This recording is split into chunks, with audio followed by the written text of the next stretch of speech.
Ramananda, Hare Krishna. Welcome everyone to ISKCON of Silicon Valley. Very happy to see everyone here today. And thank you everyone who's joined us online from various places around the world. Today we're going to enter into some of the primary practices of what is called bhakti yoga or devotional service. Bhakti yoga is, as the title indicates, a method of coming closer to the Supreme Personality of Godhead, or actually connecting to Him. As is mentioned in the Bhagavad Gita, Mamaivam Shojiva Loke Jiva Bhuta Sanatana Manakshashtan Indriyani Prakriti Stani Karshiti. Every one of us is actually a spiritual being, and we're a fragmental part of the Supreme Being. And just as when I ask my finger, please come here, finger, if the finger comes and it obeys my wishes, then it's a good finger. But if the finger decides not to come, there must be something wrong with it, like it's not working properly, or just has a mind of its own, which is basically the same thing. So when I'm in alignment with the Supreme Being as His part, then I'm obeying His wishes. And by doing that, I'm situated in what's called yoga, or connection to the Lord. Just as the finger is connected and in a healthy condition when it obeys me. Thank you. You can go back. So the process of devotional service has some basic tenets, and we'll talk about them today. Too much gain, I think, on the microphone. You can come down just a little bit. Today, we're going to have dinner and a movie. No movie, just a slideshow. But you still get dinner afterwards. And we'll also have singing and dancing. Everyone say, yay! Yay. Uh-oh, I'm missing my tambourine. The car must have taken off. I think Radhakripa Prabhu went out to find it. He would have been back by now. He might have had to follow Nirakula to find the parking space. In any case, how is everyone? Good? Okay. A little downgrade. Okay, huh? No, it's fine. So there are several processes of devotional service. And the most important out of all of them is chanting God's, Krishna's names. And the way this works is that Krishna, or God, is the same as His name. So when we say Hare Krishna, you can try it, then you're in direct contact with Krishna, the person. And there's a mantra that is highly recommended by the great teachers of bhakti, and also that comes through the scriptures that teach about bhakti, and it goes like this: Hare Krishna, Hare Krishna, Krishna Krishna, Hare Hare, Hare Rama, Hare Rama, Rama Rama, Hare Hare. And this refers to Krishna, who's the Supreme Personality of Godhead. Hare means, the energy of the Lord, because the Lord has unlimited energies. Parasha Shaktir Vivadaiva Shrite Swabhavika Jnana Balakriyacha. And they're working in wonderful ways. And so when you say Hare Krishna, I'm addressing Krishna and all of his energies, which are basically the same, just as the sun and the sun rays are the same, but different at the same time. And Rama means the highest pleasure. Ramante yogano anante satyananda chiratmani iti Rama padenaso param brahma badiyate. Those who are interested in the highest pleasure of life, they worship Rama, who's the Supreme Lord, who's the source of the highest pleasure. So when we say the Hare Krishna mantra, everything is complete and we have everything we need in order to connect to the Supreme Personality of Godhead. So that's something that we can try. Shall we? Yes, questions in the audience. We're taking questions now from our audience. Everyone may have to move up a little bit. Just kidding.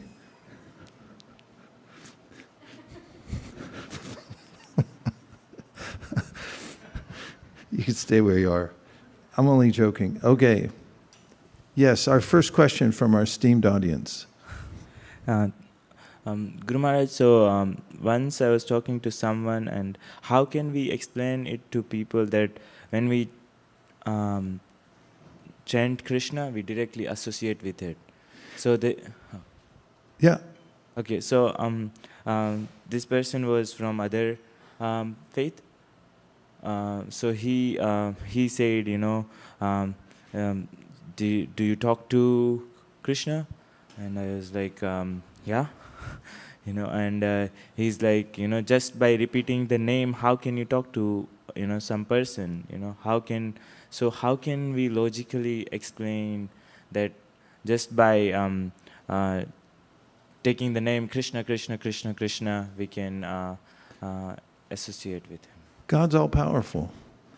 If he's not all-powerful, then there's no meaning to God. So he can be present in his name, or he can do anything.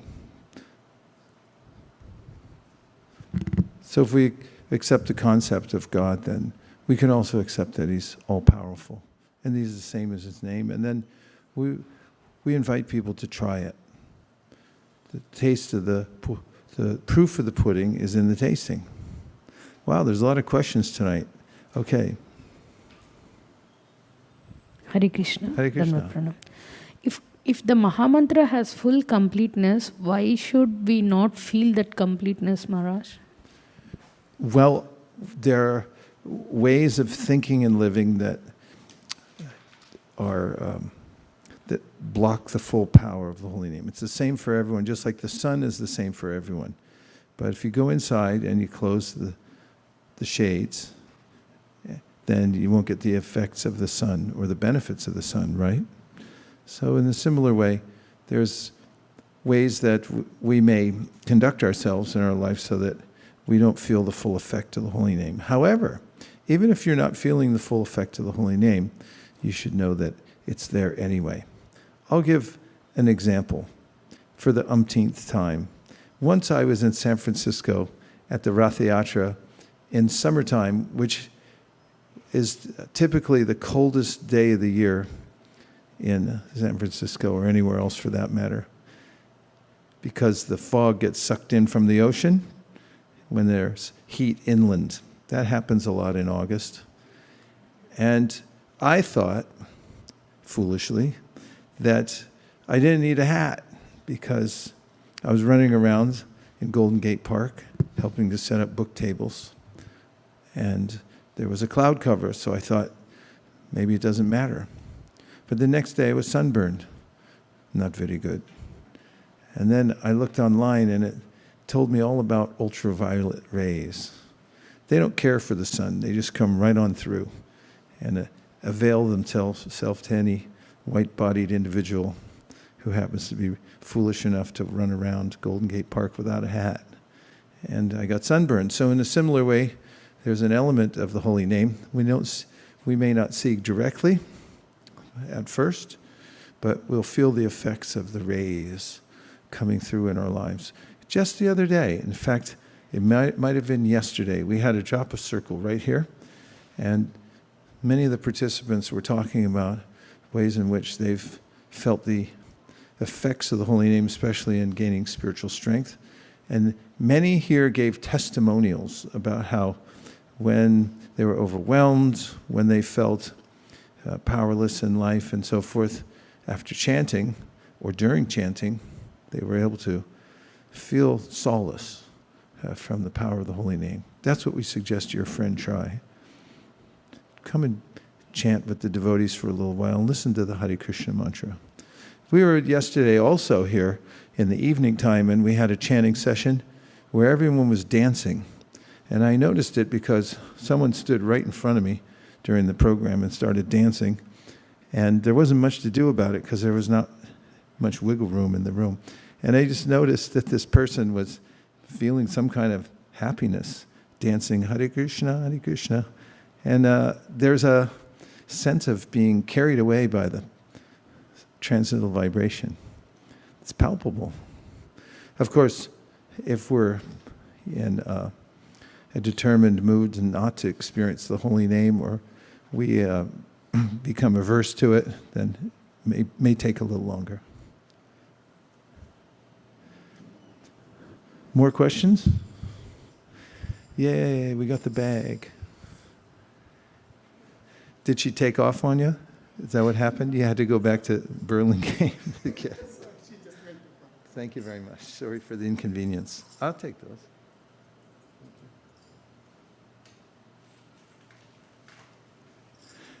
How would you like to try it? Yay. Okay, let's do.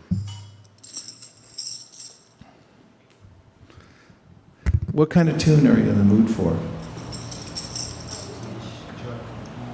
Pardon? You have your choice. You can have an optimistic tune. It'll give you optimism. Yeah? You'll feel optimistic about life.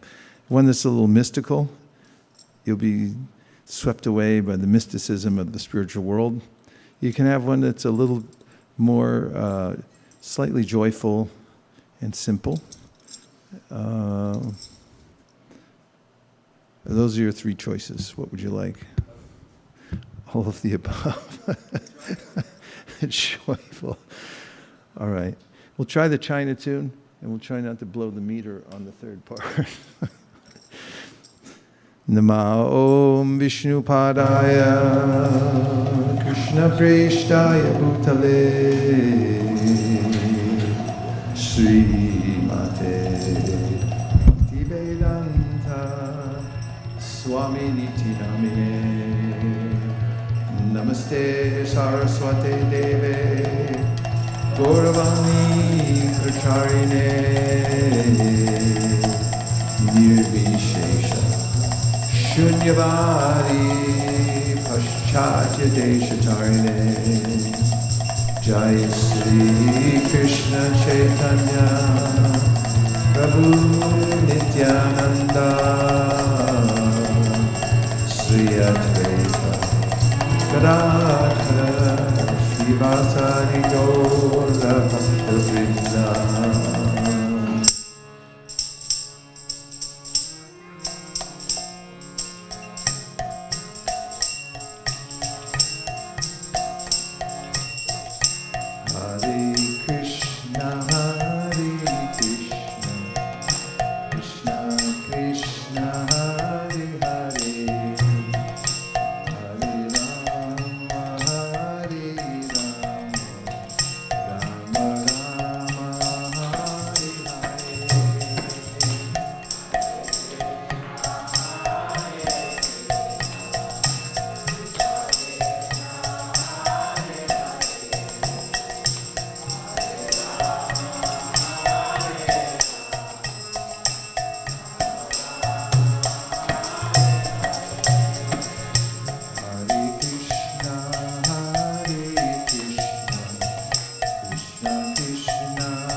Hare Rama, Hare Rama, Rama Rama,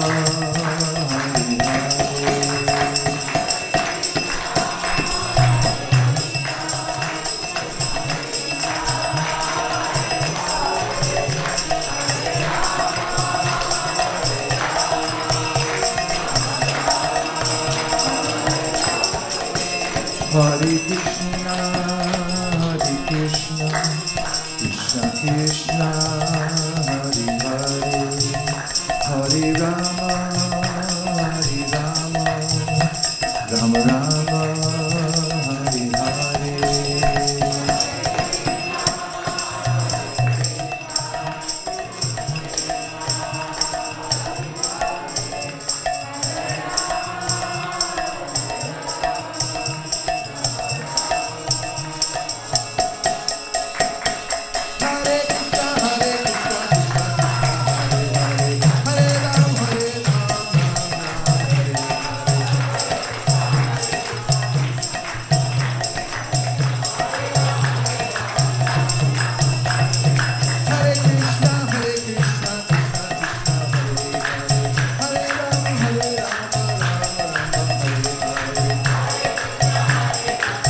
Hare Krishna, Hare Krishna, Krishna Krishna, Hare Hare, Hare Rama, Hare Rama, Rama Rama, Hare Hare. Hare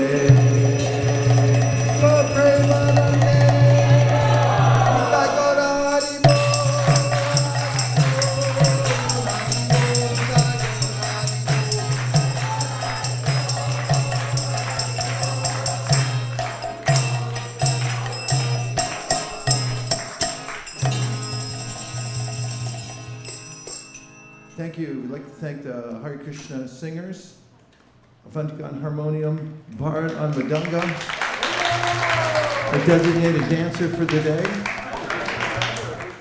Yeah, Vishrambar, our dancer. Haribo! Come on, give a bow. Haribo! And everyone who's joined us from all over the world. Hare Krishna. Okay, now you get your movie. We got a little slideshow for you today. I may even get a clicker. Do I get a clicker?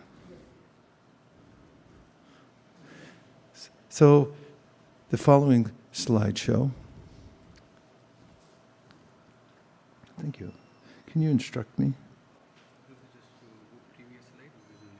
Next slide, middle. Okay. Am I controlling now? Did I do that or did you? I just put it back. Live to know, not to have. Pardon me? Yeah. Okay.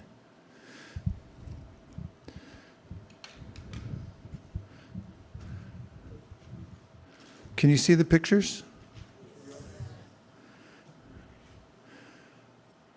Well, the one on the left doesn't look so unusual.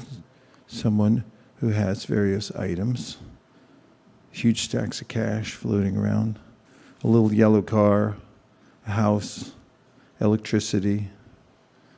He's got his clothes and so forth. The person on the right is representative of someone who's experiencing some satisfaction within him or herself, in this case, herself.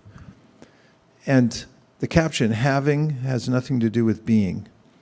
We're human beings, and while we're in this environment of the material world, we may have various items, but they're not the be-all and end-all of life. As mentioned in the Srimad Bhagavatam, Kamasya nendriya pritir labo jiveta yavata jivasya tattva jignasya narto yash cheha karmabi. That life's desire should never be aimed at just having things for one's own sense gratification. Rather, one should have things so that one can live a balanced enough life so that one can inquire about the Supreme. In a sutra-esque form, we have eat to live, don't live to eat. And our relationships with things, our relationship with the things of this world, is one of the topics of the Bhagavad Gita, and certainly of the Sri Upanishad, which says, Isavasyam idam sarvam yat kincha jagatyam jagat tena tyaktena bunjita magradha kasiswadanam. This is a directive to all of us, which is of great relief, because it says that there is someone, and it's not us, who's the Supreme Controller. And everything belongs to that Supreme Controller, and everything's controlled by the Supreme Controller. Do you feel relieved? Yeah. And the Supreme Controller takes care of you by setting aside your quota. When an animal is born, it has what it needs to take care of itself according to its environment. Can you think of an animal that comes equipped with what it needs to live in its environment? A spider. A squirrel. A squirrel. Yeah, squirrels have, what do they have? What do they get thrown in for free? You get a squirrel body. Tell you what we're going to do for you, little fella. We're going to throw in for free. What else? What is he going to get? And they get the fur in the cold winter. He gets a free fur coat in the cold weather. And then what else? He gets little claws. He climbs trees, even upside down. What else can squirrels do? Eat fruits and nuts. They have these, they can chew on, a lot of stuff, and just, most of it, they half eat it and leave the other half there. Some remnants for the other squirrels. So they have what they need. Skunks, I think, is one of the most ingenious defense systems ever invented. Just like skunk. That's all right. you do whatever you want. Just you can have what you have. Just we'll stay over here. You stay over there. You notice in nature there's a natural order that everyone comes equipped. Little baby, the mother gives milk naturally as soon as the baby's born. Everything's working in order by Isha, the supreme controller. So you don't have to worry so much about maintaining yourself. This is also something that Narada Muni says, Tasyaiva heto prayateta kovido na labhyate tad paritam utparayada. Ta labhyate dukkha varanyata sukham kalena sarvatra kabira ramhasa. And that is that don't try so hard just to accumulate things, because there's already a system of maintenance in place in this world. But do try hard for good japa. Not good japa, great japa. And put yourself into the spiritual practice with as much alacrity as possible. Does everyone know what that word means? Let's fire up our research department over here and get a few word definitions going. So you have to have alacrity in spiritual life. And we'll need the microphone.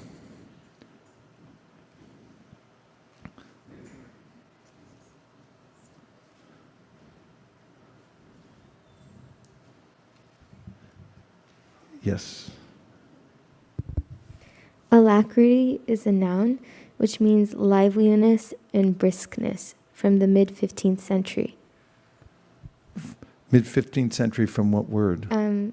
From Latin alacritatem, liveliness, ardor, eagerness. From alacere, cheerful, brisk, lively, and a word of uncertain origin. Okay, got to be alacritous in spiritual life. I went backwards. Here we go. Now this is a statement that I'd like to back up. Your identity is whatever you tie your heart to. There's a concept, comes from the Sanskrit language, shraddha. Sometimes we call faith. There are different kinds of faith. In the 17th chapter of the Bhagavad Gita, Krishna describes how everyone has a certain kind of faith.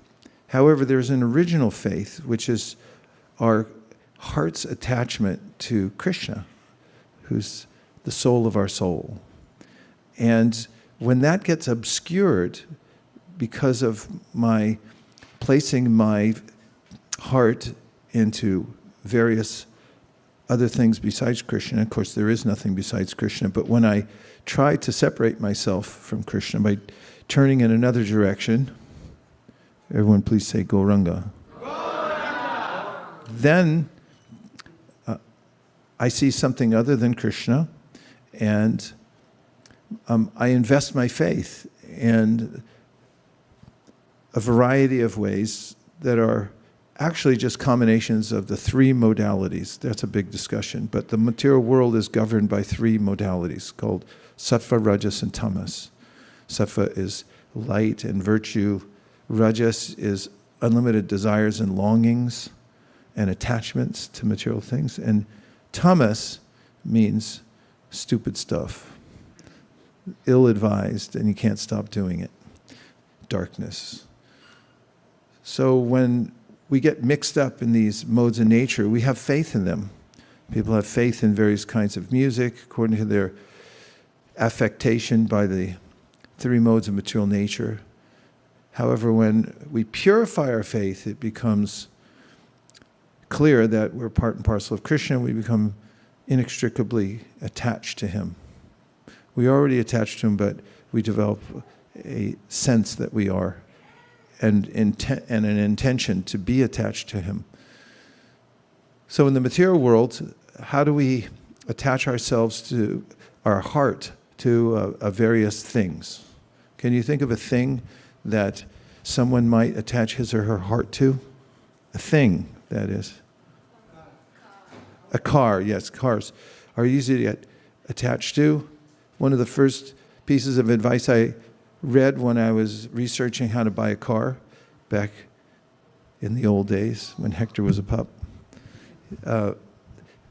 And the article said, don't love the car because the car won't love you back. Nonetheless, it's easy to fall in love with the car, but mostly we fall in love with the idea of how I'll look in the car and what everyone will think of me for driving the car. And the car salesperson, if you know, go ahead, sit in it. No, really, go ahead. It's okay. Sit in it. And he's like, oh, all right. And gets in the car and he goes, well, that's really you. Same thing, you go buy a pair of shoes. And he said, no, try them on. Go ahead, just try it on. Like, that's really you. It's not really you. You're just wearing a pair of shoes, sitting in a car. But I start getting comfortable in the material world and think, how do I look here? It's like, and then I start thinking, this is me. I identify, and I put my heart into it. What are some other things you put your heart into? I'm not saying you're just completely attached to Krishna, but I'm saying like an ordinary person would do, would put their heart into home, put your home. So if you get a stone house and you put your heart into it, then your heart becomes stone-like. So if you ever wonder why people are hard-hearted, it's because they're attached to their home. They think that this is mine and it's made out of stone. So you take on that same quality. Jada buddhi means your brain becomes like a stone. You're intelligent like a stone. What other thing? What's the other attachments things? Huh? Cell phone. You get attached to a cell phone. Try not to get too attached to your cell phone.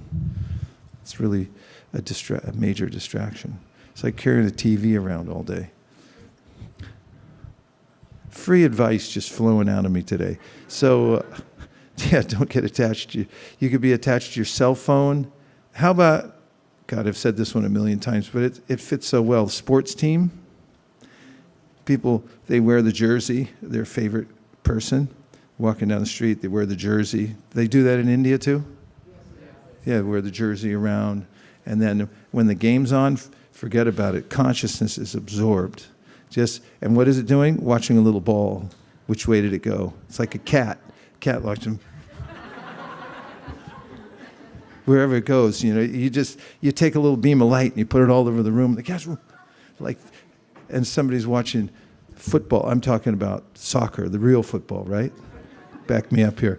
So then, they just watch the ball go all over the court and they feel a little peace for a while because they're in samadhi. Because they're like, ah! And then their team loses in the last second and they're suicidal. They want to take it out on their family and, their heart's torn asunder. Why? Because they're attached to a game. Basically grown men kicking around a ball on a field or grown women. So we identify so much that I'll say, I'm a 49er. Faithful. Hey, that's what they even say. 49er faithful. I have Shraddha in the 49ers. But what are the 49ers anyway? It's a really cutthroat business. They put people in, I hope, what's the coach's name? Whatever his name is, I hope he's not listening. 10 offenses against the 49ers here in the Bay Area. First offense at the blaspheme. The players who've dedicated their lives to getting their heads smashed in on the field. But nonetheless, it's a cutthroat game. Actually, if you look behind and see the wires, you'll notice that people, they sacrifice their bodies. They end up really broken by the time they're in their 40s or 50s, unless you're, what's his name? Tom Brady. Good diet, I guess. So this is a full absorption in the material world, and that becomes my identity. And then I get into, I'm an American. I get into, I'm a man, I'm a woman, I'm a cat, I'm a dog, and everyone's walking around in a state of attachment to a particular identity, and it's based on my heart's being tied to things in this material world. So when we're so absorbed in things and in having, then we lose the natural sense of knowing. Because of who we are, and who are we? As I mentioned very early in the program tonight, we are parts of Krishna. And Krishna is all spiritual. Therefore, we're all spiritual too. Just like when you have a fire and you have sparks coming from the fire, the sparks are the same quality as the fire, correct? But they're just minute in comparison to the great fire. So we have spiritual qualities, and those spiritual qualities are listed. Sat, Chit, Ananda. Eternity, knowledge, and bliss. We have natural sense of knowing. But when we become preoccupied with having, then we invest our consciousness in material items, and then they become part of us. I've already said that, but now I'm going to give a little evidence from the Bhagavad Gita. In the Gita, Krishna says, Jyayato vishayan pumsam sangasteshu pajayate sangat sanjayate kamat krodho pijayate. He's talking about the ways in which I become addicted to having. And I look at the world as something for me to have. And when I do that, there's this contemplation. Contemplation's not entirely innocent. It's not just a neutral observation, but it's looking at something with some intent. So the contemplation in this context is that I would like to have this. And once I look at it and think I want to have it, then Jayato Vishayam Pumsam Sangas Teshu Pajayate. Then what happens is it becomes part of me. It now becomes my anga. Anga means a part, just like my arm is a part of my body. So I look at the car and I think I have to have that.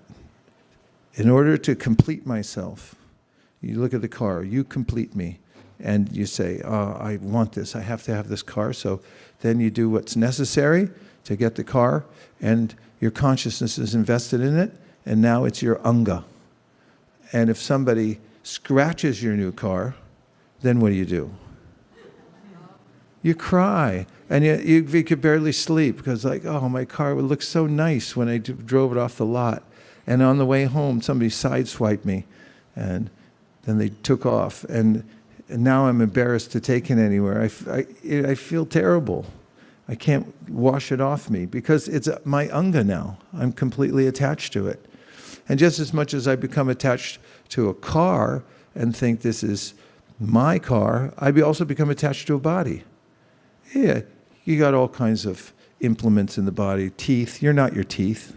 Teeth come and go, right? In fact, it's one of the meanings of dvija. Dvija. Dvija means an egg, it means a Brahman, and it means teeth. Why? Because birds are born twice. Once from the egg, and then they come out of the egg, right? And then Brahmins, they get twice born. They're born out of the womb, and then they get upanayanam, and then they're born into Brahmanism. And then we have teeth. You get one set of teeth, they come out, and you get your real set of teeth. And then those fall out later. Or you have to pull them out. Either that or you die with them and it just gets absorbed back into the material nature. One way or another, those items are always changing, and we have a sense that they're mine, and therefore I become preoccupied with matter, and Krishna says then I become overwhelmed with the lower qualities, kamat, krodo bijayate, and then he says I lose my memory of who I actually am. I forget who I am. I can't know anymore because I'm so absorbed in matter. Look at Shukadeva Goswami. How many things did he have? What's the inventory? What was in his wardrobe? What was his basic wardrobe? Nothing. What kind of shoes you got? I don't have shoes. What kind of clothes you wear? I don't wear clothes. He wasn't into this thing of having. He was into knowing. And so that's the life. So it doesn't mean you should go without clothes, but there's a formula. We'll get into it. So sat means existence. You exist. Say, I exist. How do you know you exist, by the way? Because I said it? No, you know you exist because you know. It's self-evident. When you wake up in the morning, you go, I'm here, I'm awake, I'm alive. Some things prove themselves, and your existence proves itself also. But what you have is here today and gone tomorrow. You exist, that's for sure. And you can know from Krishna and the Bhagavad Gita that the way you exist now, you've always existed. You existed in the past, you exist now, you'll exist in the future, you're eternal. You're always here. But the body, and whatever else you have, whatever you can think of, do you have any gold? Come on, you can admit it. I know you got it stashed somewhere. Okay, so you got some gold stashed somewhere. It's going to change hands. My parents, they got a gold coin. Don't worry, I declared it. A gold coin, I inherited one gold coin from them. They got it for their, I think it was for their 50, the golden anniversary? Yeah, I think I gave it to them, then I got it back, which proves the point. It was mine or somebody else's. I gave it to them. They left it behind. Now I have it. Somehow it'll get left to somebody else. So these items that we're dealing with here in the world, they're here today, gone tomorrow, but we always exist. So we attach ourselves to things and think of them as, should say as. Can you put an S in the end of that? As synonymous with our lives. So let's, this is semantics, but let's put it this way, it'll be helpful. We have our life, we are our life, we are the life in the body, and we also have our life situation. Now you see this little fella here? Does this look familiar?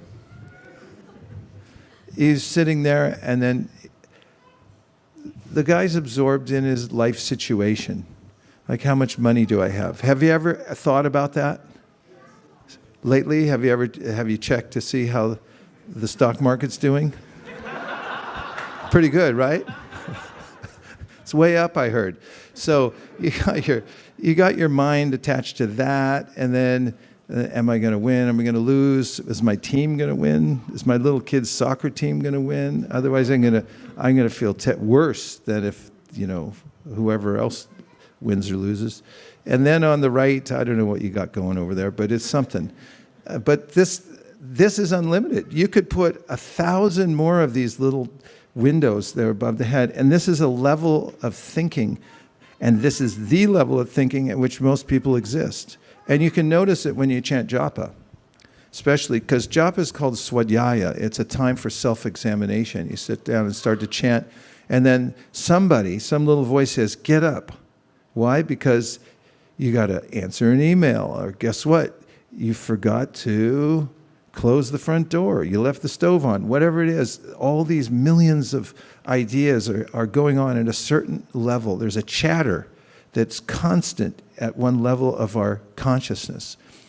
And then, like watching a ceiling fan, we can just watch it go around and around and around, and we could be absorbed in that. And this is our life situation.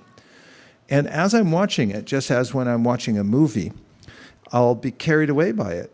If you've ever seen a movie that gripped you, have you ever been gripped by a movie? When I was a little kid, my parents took me, ill-advisedly so, to a film called West Side Story. I think they just brought it out again. I think my second or third grade teachers thought it was a bad idea because I came to school going like this, which is like the gang members in the film. But I was so into the film, and it's like, yeah, I'm a jet. When you're a jet all the way. I had the songs down and everything. I got in that movie, and it was just, it's kind of Romeo and Juliet, if you've seen that before. There's Shakespearean tragedies. You watch those, and at the end, you're just broken. You get so carried away by it. And then, there's comedies. We go in. In fact, that's why Bart Mooney talked about the science of drama, and he said that's what it's for, to leave your body and just become, have an out-of-body experience. So you're not there anymore. You're outside your life experience. You've gone somewhere else. But we have our own movie running in our head, and this is where most people live all the time, and they forget that I'm a soul. I exist, and that I'm eternal. And as a result of that, we don't like death. because it challenges our sense of being. And what does that mean? We don't like losing things because it feels like we're losing ourself. So the ultimate loss, we think, of self is when I have to leave the body. Why? Because I'm attached to the world and everything in it. What's going to happen to my, let's make a list. When I'm getting ready to leave, I get the notice I have to leave my body, and then what are the things I'm thinking that I have to take care of? How are they going to go on without me? Family. That's one of the classic ones. And does the family go on without? Yeah. Okay. What else is the person thinking? Bank account. Bank account's taken care of. The family has no problem with taking that. Then what else? Huh? Gold, jewelry. The sports teams, they can't live without you, right? No, everything goes on. The world goes on. In fact, in one way, every living entity is very significant, because you'll notice when one person leaves the world, then there's unlimited work to do to fill in the gap, because souls, and along with the super soul that's there with the soul, is significant. But actually, everything's fine. Everything goes on without the person. And 9/11, I remember the planes stopped. I can watch the planes. I moved into that house in Burlingame so I could watch the planes go by.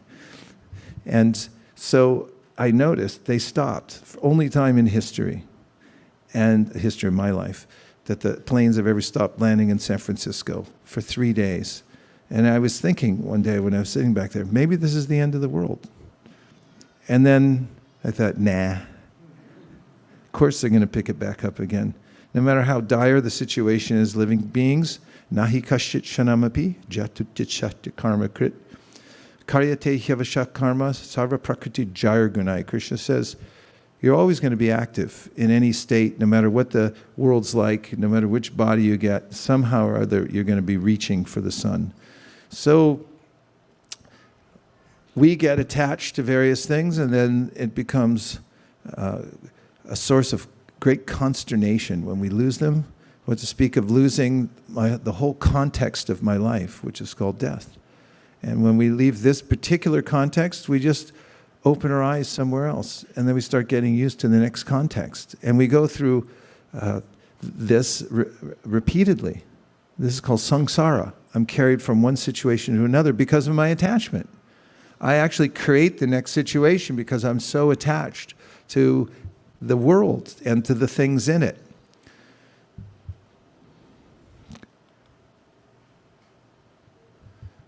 So there are a few lessons to take from this. Use the present life to prepare for the next. So you can think of this life as a preparatory, or you can think of it as probation if you wish. If you're on probation, you're really careful. You don't want to go back in the slammer, right?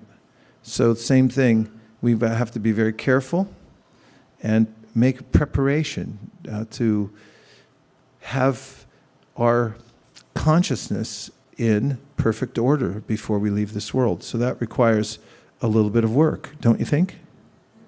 Say yes. Yes. Okay. And so here are a few concepts that Sri Chaitanya Mahaprabhu taught from the Bhagavad Gita. Bhagavad Gita extols these as powerful practices. One is toleration.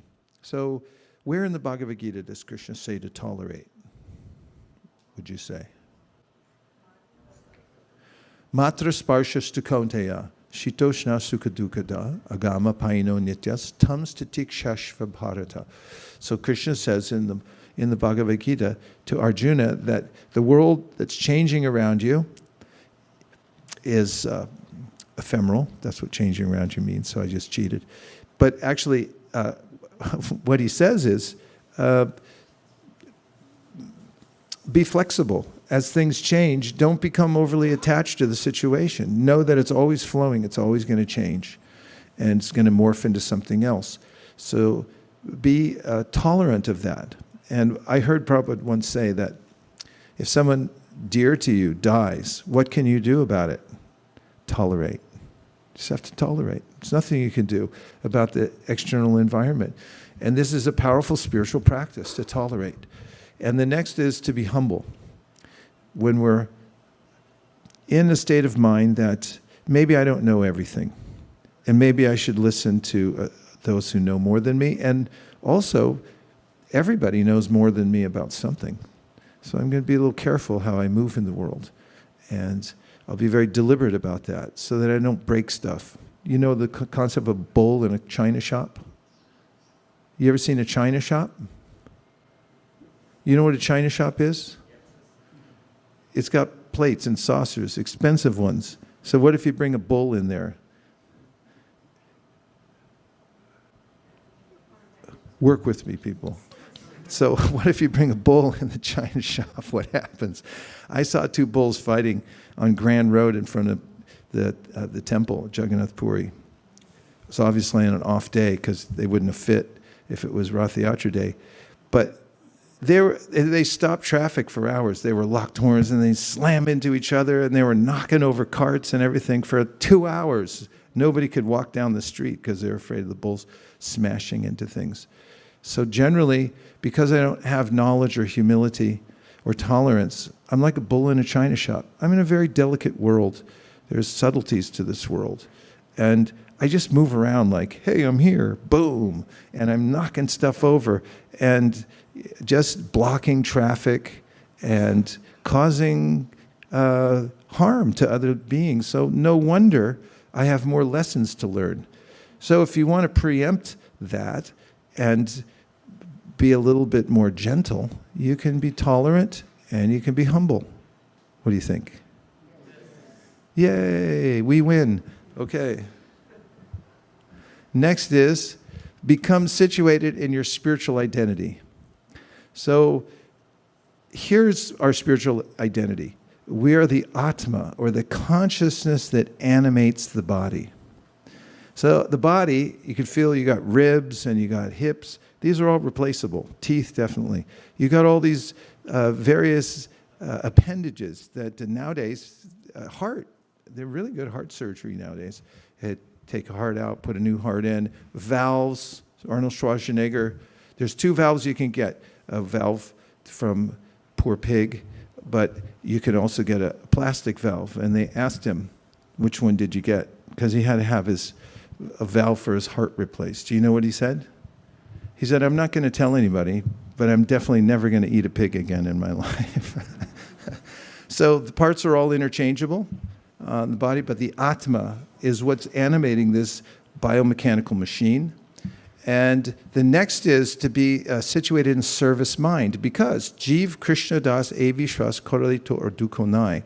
We're out of alignment when we're greedy for the things of the world and we forget about our nature as servants of Krishna.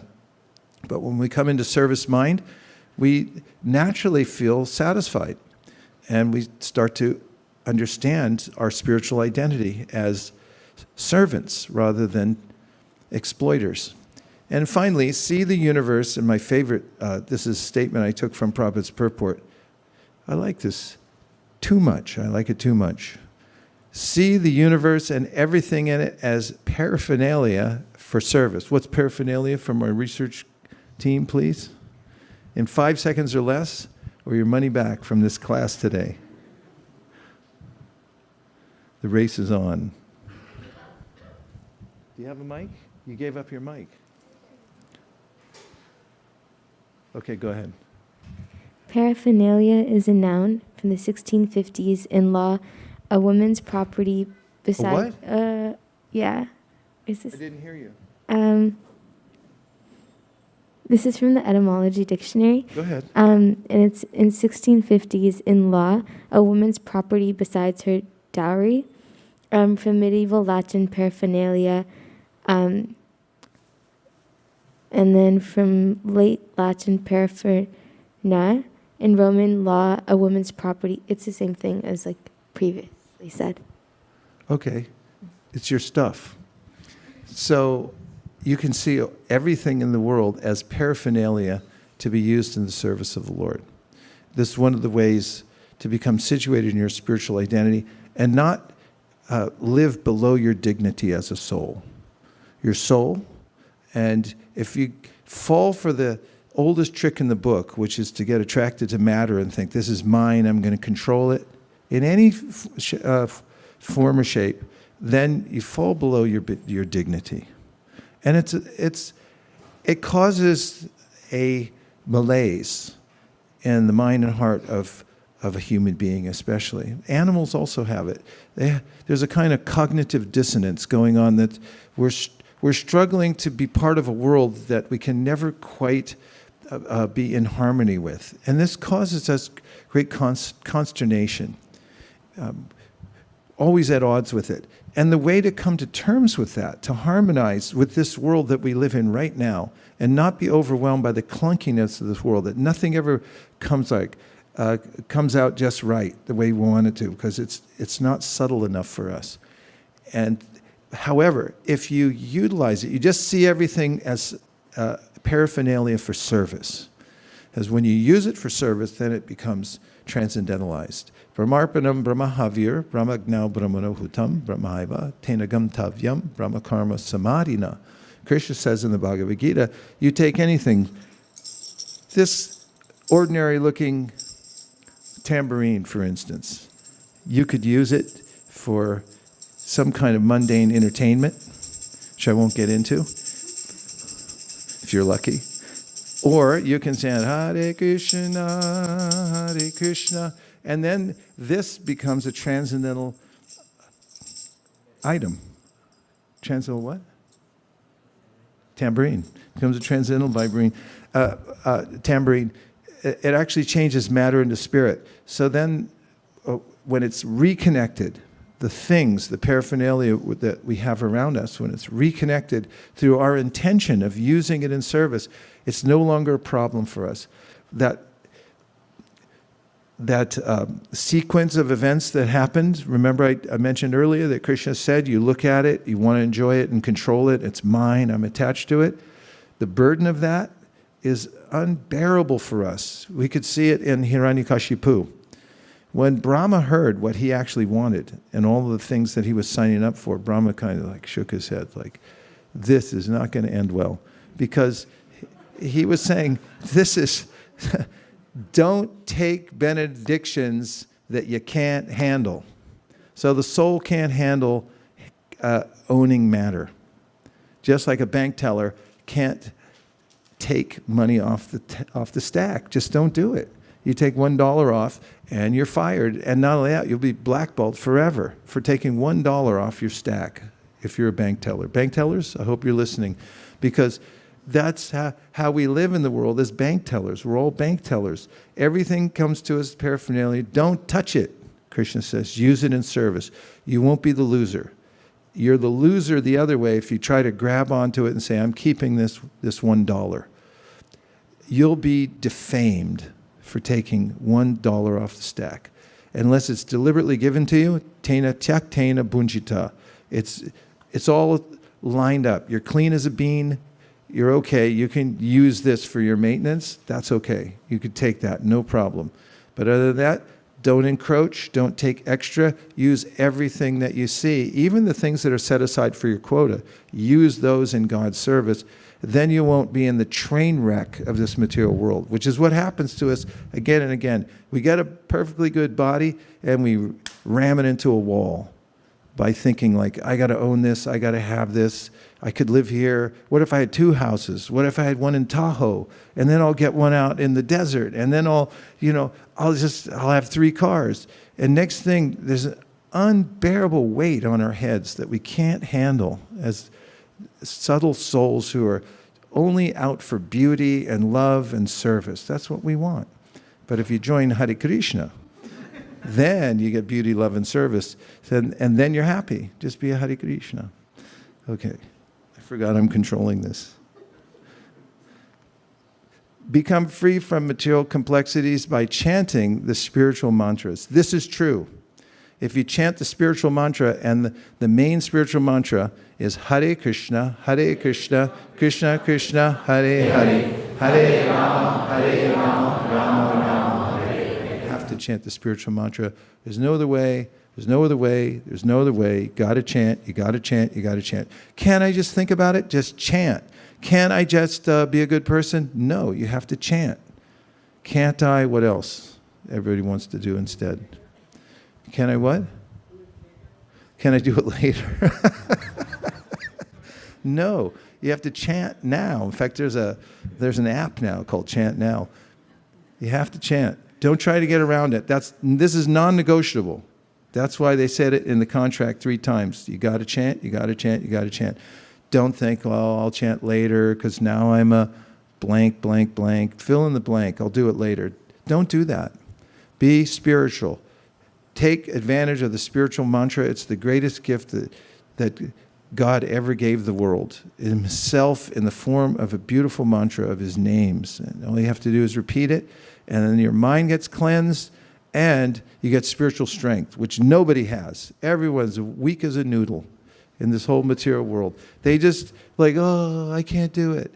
It's like, snap out of it. Chant Hare Krishna, and be a good devotee by doing what you're supposed to do. Wake up. Stop it. Stop being such a sap, and fly right. Chant Hare Krishna. So this is the system for actually making advancement in life and rising above the material world. Let's have a couple reflections. What did you hear that stuck in your mind? I'll take this time for product identification. Hi. Vaisesika Dasa. I drink Arrowhead. Prabhu, go ahead.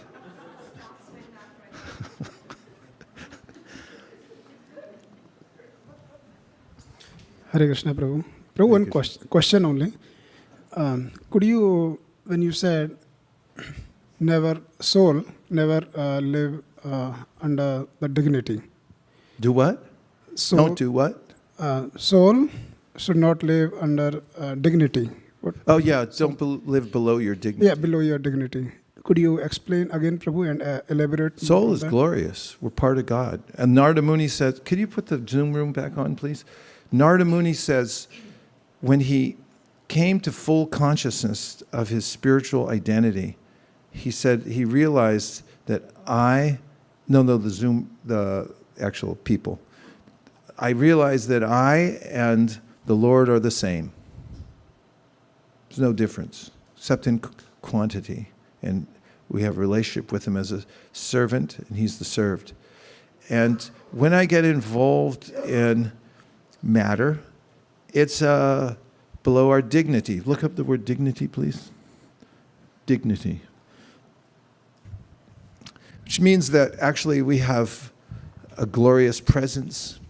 We are part of something grand. And when we associate with ourselves with the abominable material world, then we take on this identity that is below our real nature. We profane ourselves by our association with matter. Krishna says in the Bhagavad Gita, Purusha prakritit stohi bhunte prakriti jangunan karanam gunasangosya sarasad yoni janmasu. It's like he says, by your association, your willful association with the modes of nature drags you into different kinds of undesirable situations. And so you can just take the example of a perfectly, somebody born in a good family, and then they go hang out with people who have no aim in life, who are attached to intoxication and so forth. And Krishna says in the Gita, Jaganya guna vrittista adoga chanti tamasa. You take this kind of abominable association and then you fall into darkness. And then people like, what happened to you? You got an inheritance and you threw it away on drugs, and now you sleep in a doorway. That's below the dignity of somebody born in a good family. And we come from Krishna Varna. We're part of Krishna.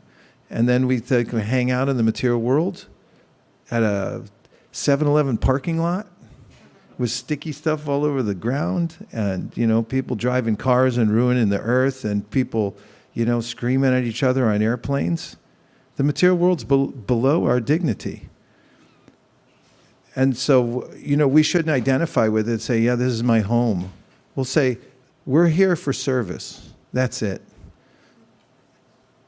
And that way, we're above the fray. Dignity, please.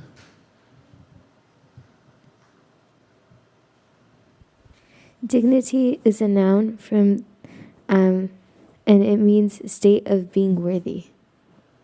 State of being worthy. Worthy, what's it worth? We're worth more than the material attachments that we claim that we own. Yes, Pavani Bhakti.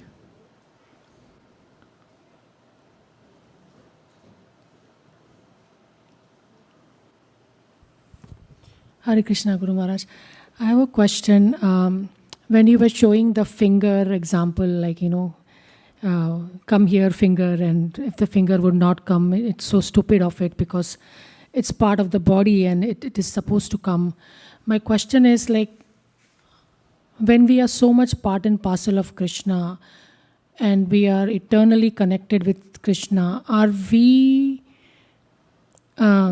eternally disconnected with Krishna? Like, that's the reason we are here? Or once upon a time we were connected and then We're always connected. Even now we're connected.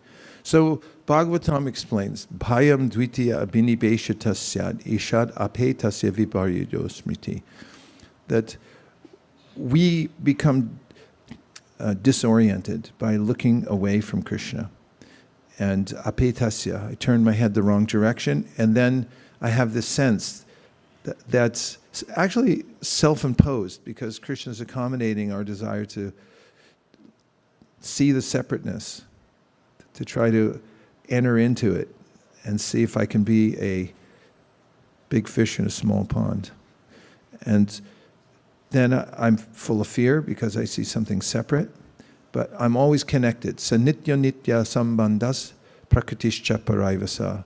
Krishna says or Brahma says, or somebody says, in the Brahma Samhita, that we're always connected eternally with Krishna.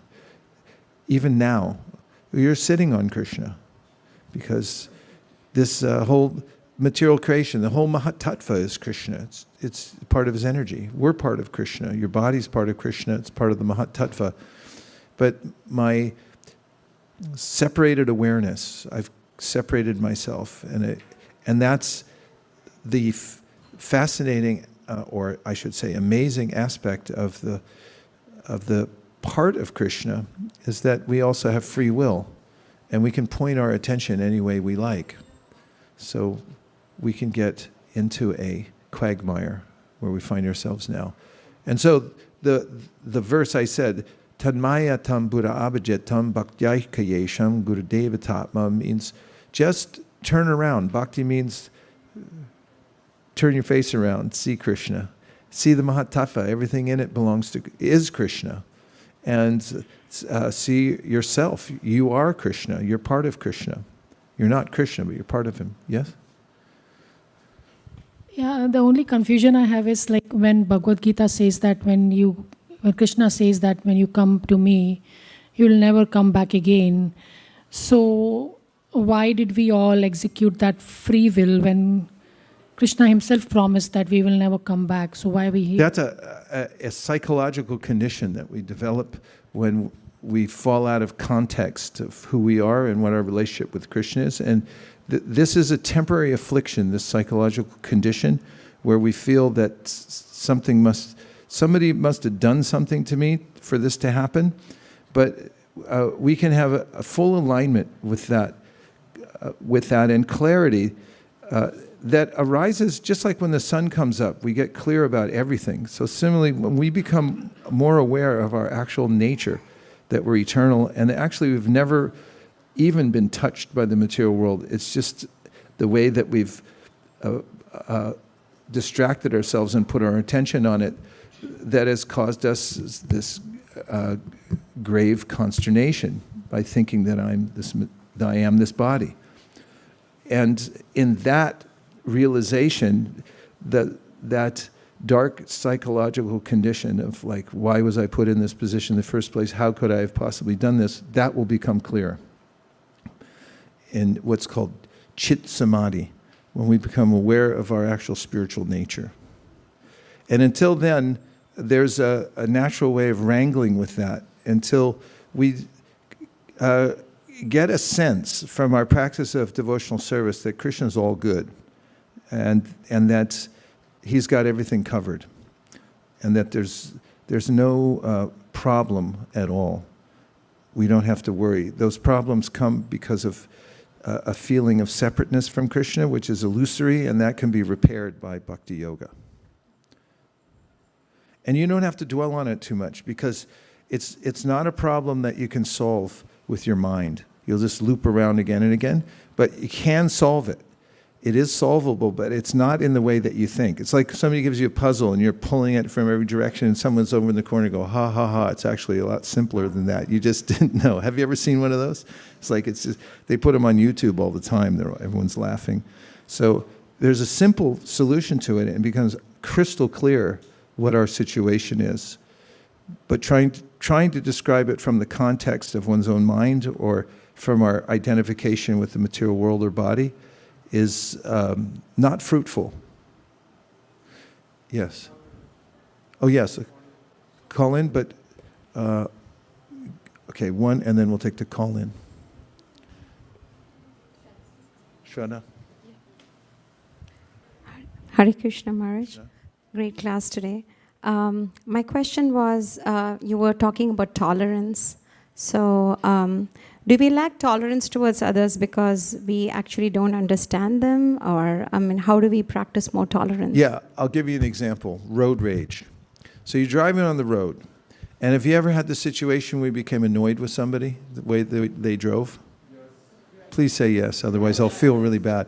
Okay, so let's just say that somebody drove in such a way that annoyed you. I use that like a euphemism. It's like more than annoyed. And then you get closer to the car and you're just about to scream some imprecation at them. And then you notice that it's your mom.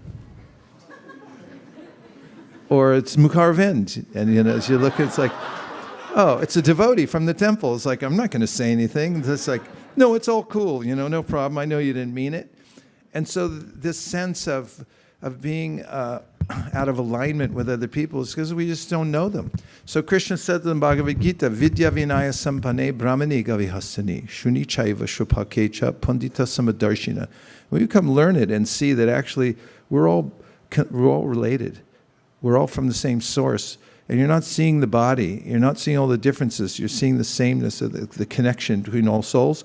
Then you feel this connection to everybody, universality, and you feel like a kind friend to all living entities, even though you don't go pet a tiger. Shraddha.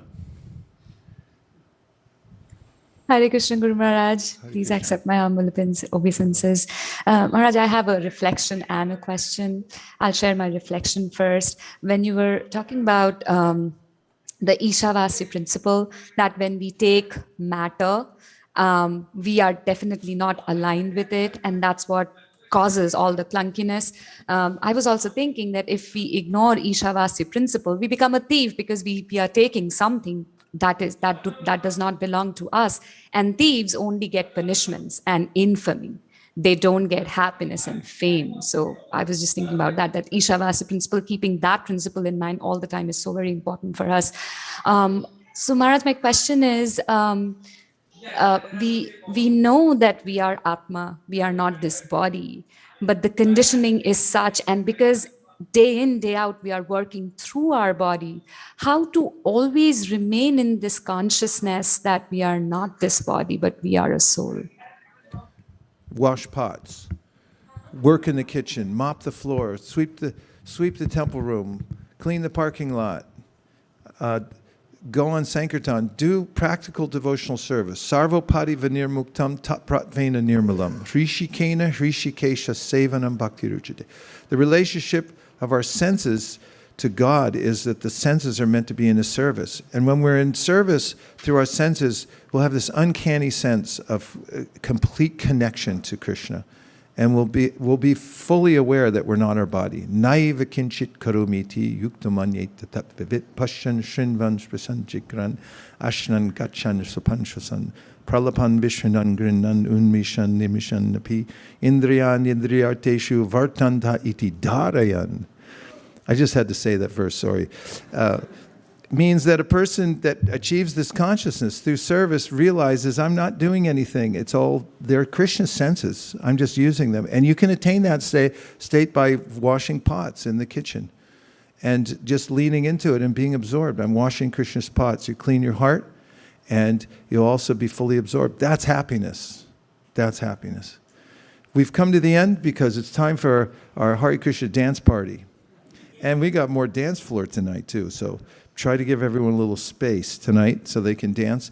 And if possible, leave a little open space. See, Prabhupada's here, and we leave a little corridor open so he can have darshan of the deities. It feels nice because then we're realizing that he's here watching over us. So what we're going to do now is put away all the seats. We'll roll up this carpet and reveal the sublime dance floor that we got this place for in the first place, and we're going to chant Hare Krishna. Thank you very much. Vanchakalpadurusha kripasindhaveva patitanam pavanibhyo vaishnavebhyo namo namaha.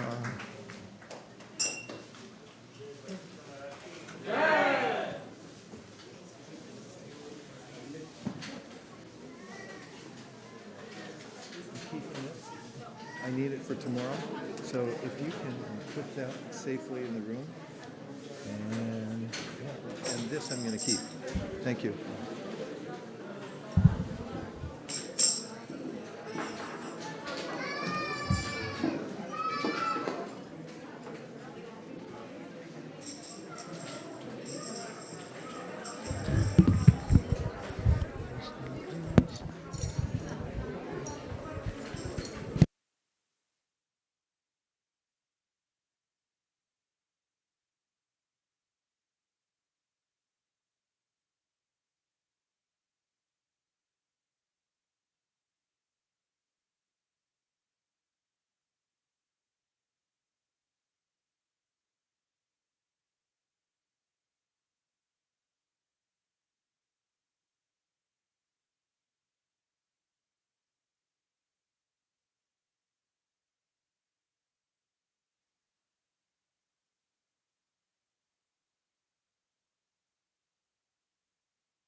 Hari, Hari. Deja vu. Namo Vishnu Padaya Krishna Prishtaya Bhutale Srimate Bhakti Vedanta Swami Niti Namine Nam Vishnu Padaya Krishna Prasthaya. Put it on the screen too if you like.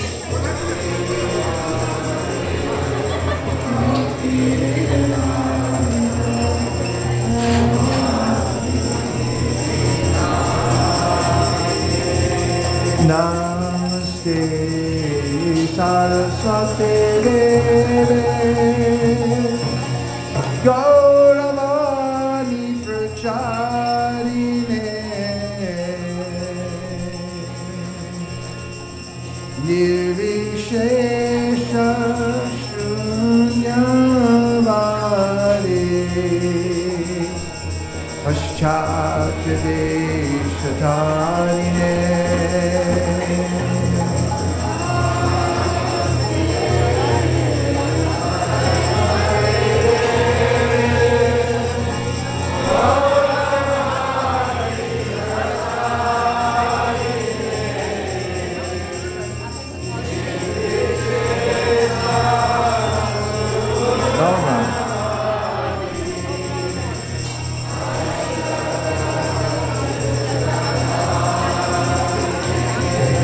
Jai Shri Krishna Chaitanya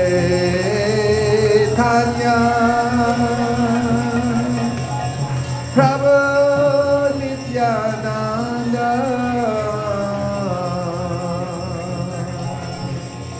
Shri Advaita Gadadhar Shivasari Gaura Bhaktivinoda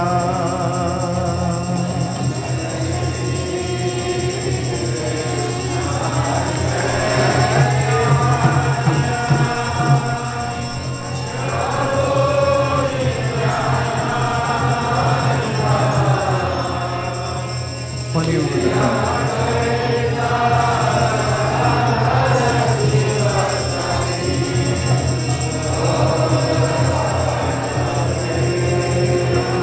Jai Shri Krishna Chaitanya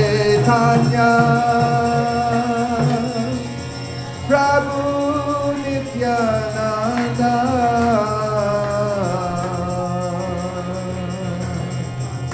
Sri Advaita Gadadhar Shivasari Gaura Bhaktivinoda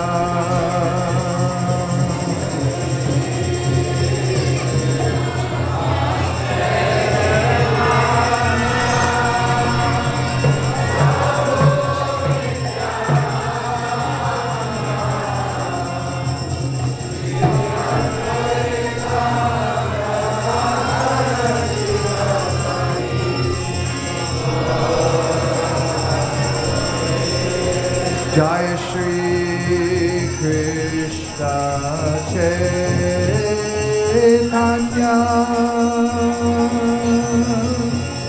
Prabhu Nityananda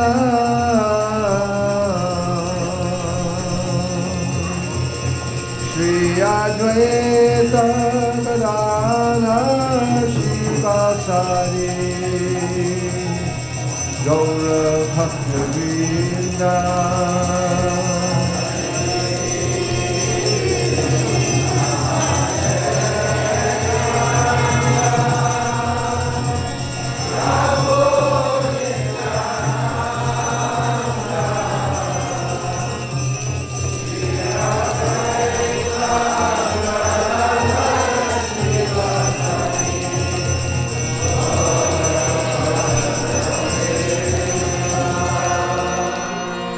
Hare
Krishna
को प्रेम जय होम विश्वपाद परमहंस परिव्रजकाचार्य अष्टोत्तर सतीश divine grace ऐसे भक्तिवेदांत स्वामी श्रील प्रभुपाद की जय। इस्कॉन बीवीडी फाउंडर आचार्य श्रील प्रभुपाद की जय। ओम विष्णुपाद परमहंस परिव्रजकाचार्य अष्टोत्तर सत भक्त सिद्धांत सरस्वती गोस्वामी महाराज की अनंत कोटि वैष्णव वृंद की नामाचार्य श्री हरिदास ठाकुर की प्रेम से कहो श्री कृष्ण चैतन्य प्रभु नित्यानंद श्री अद्वैत गदाधार श्रीवासादि गौर भक्त वृंद की श्री श्री राधा कृष्ण श्याम कुंड राधा कुंड गिरी गोवर्धन की वृंदावन धाम की मथुरापुरी धाम की जगन्नाथपुरी धाम की मायापुर धाम की गंगा मई की यमुना मई की संवेत भक्त वृंद की हरिनाम संकीर्तन की all glories to assembled devotees, all glories to assembled devotees, all glories to assembled devotees, all glories to Sri Guru and Sri Gauranga.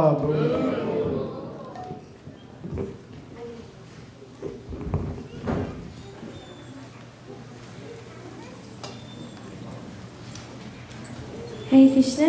Today's Nrsimha prayers will be dedicated to Prasanjit Prabhu for his speedy recovery and a successful journey. Hare Krishna.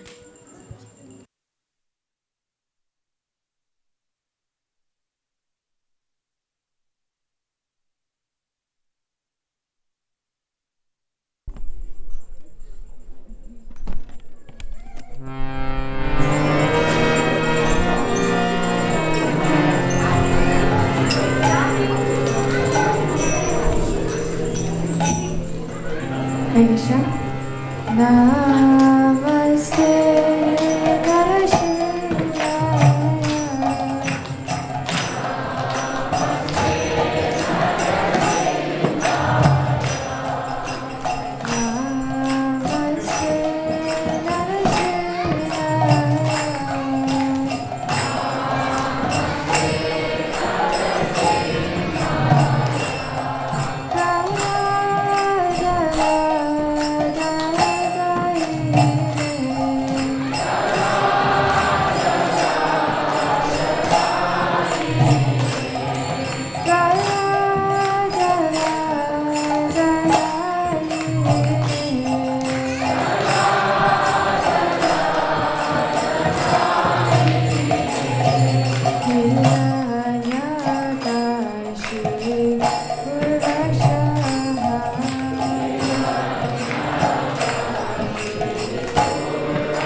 Guru Bhagwan ki, Guru Maharaj ki, Jai Gaur Premanande.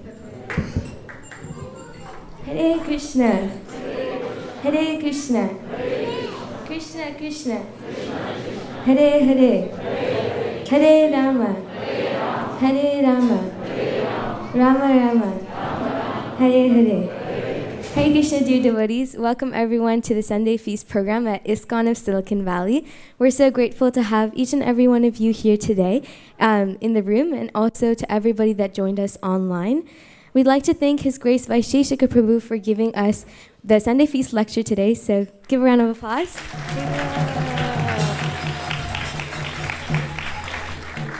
And also thank you to Vaisesika Prabhu as well for singing the Gaur Artik, and Gita Priya for singing their Shinga prayers.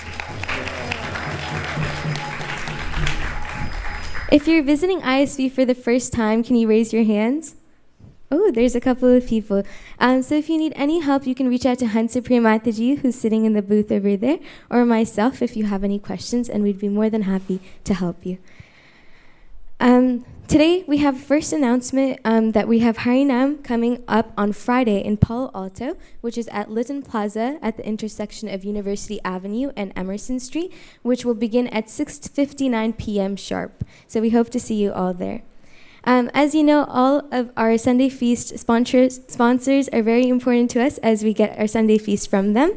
So we'd like to thank Mohan Rao Katha Prabhu, who's sponsoring this Sunday Feast on the occasion of his marriage anniversary with his wife, Chamundeshwari Dasi. Haribol. And if you are here, you can come up and, yes, Prabhu. We don't have Mangalarti sweets right now, but we will give it to you later. So you can just meet me after. And then we have one announcement from Vaiseshwari Leela Mataji. Hare Krishna, everyone. So we have a Sunday school here. It's ISKCON Silicon Valley with Vedic Academy. We have 106 children enrolled. And the timings of the Sunday school have been usually from 1:30 to 5 till the time in parallel we have the Sunday Feast program. So the end of year performance, the annual performance is going to be next week. We will have a wonderful display of what the children have been learning. These children are from 0 to 15 years of age. And we have age groups, 0 to 2, 3 to 5, 6 to 8, 9 to 11, 13 to 15, like that. So different age groups of children. And all these children have been working very hard. We have almost 30 devotees volunteering as staff for this Vedic Academy. And so this is going to be our wonderful presentation and offering to Shri Radha Madan Mohan, Shri Mahaprabhu, Lakshmi Narasimhadev, and Srila Prabhupada. So I invite you all to attend this program. It will be next Sunday from 12:30 p.m. onwards here in the temple hall. And those who have seen most recently the Ram Navami drama, we have another drama production coming by the same director, Radhika Prema Mataji. So keep your eyes and ears open, and we welcome you all. Please do attend. Thank you so much. Thank you. Thank you, Vaiseshwari Leela Mataji. We also have another sponsor for today's Sunday Feast program, Suyash Prabhu and Monsi Mataji, and you can also meet me after to receive your gift. Thank you so much. Now we'll hear the cooks. Hare Krishna. Today's prasadam is cooked by Ananda Mataji, Cynthia Mataji, Divyanand Prabhu, Deepika Mataji, Prema Kishori Mataji, Rasamrita Sesha Prabhu, Shalini Mataji, Shama Bhakta Prabhu, Shama Karuna Mataji, Shriram Prabhu, Balaram, and Nimish Prabhu. Thank you, Avantika. And now we'll have the prasadam prayers. Oh, and one more announcement before prasadam. I just wanted to let you know that it is Vaiseshwari Mataji's birthday coming Tuesday.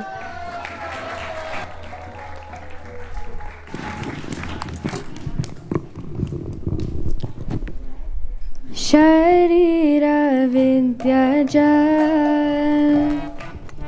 Jodendriya Jire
Please come take prasadam, which will be served